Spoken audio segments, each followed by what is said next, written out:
हा कुठला promotional video नाही बघा, आपल्या स्वतःच्या कष्टाने मी साडी खरेदी केलेली आहे। काय झालं, मी आपलं ठरवलेलं दिवाळीला 1,500-2,000 हजारापर्यंत साडी घ्यायची म्हणून बाजूला काढलेलं। तोपर्यंत इंस्टाग्रामवर पेज पुढे आला ना, तनिष्क वेडिंग साडी मुनिया पैठणी, मुनिया पैठणी 870 रुपयाला फक्त। मी शॉकच झाले, म्हणले एक मागवून तरी बघूया, एवढ्या स्वस्तामध्ये साडी पडते। कलर लय जबरदस्त भारी होते, पण मला ना लाल कलरच एकदम चटक डोळ्यावर उठून दिसणारा पाहिजे होता, एकदम नवीन नवरीसारखा।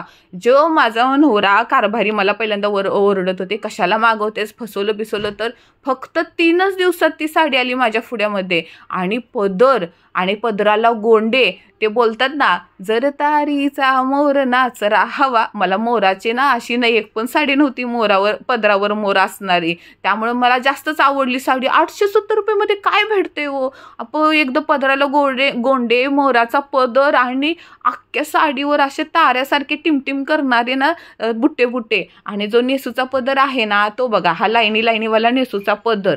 आणि सगळ्यात जास्त मला आवडला म्हणजे पैठणी ब्लाऊज। माझ्याकडे एक सुद्धा पैठणी ब्लाऊज नव्हता, ज्या जुन्या साड्यावरचे मला ब्लाऊज बसत नव्हते ना त्याच्यावरती हा 100% जाणार होता बघा, त्याच्यावर पण असं कलरफुल। आणि विशेष गोष्ट म्हणजे मागच्या बाजूला मला वाटलं धागा बागा निघल, काय सुद्धा नाही, म्हणजे कुठं फिसकणार नाही, धागा बिगा अडकणार नाही, म्हणजे एक नंबर।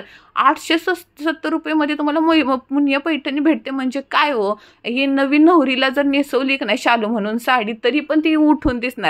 आपण काही नवीन नवरीपेक्षा कमी आहे का, आपण पण 4 चौघात उठूनच दिसणार ना। आता फक्त दिवाळीला धमाकाच करून टाकायचं साडीवर।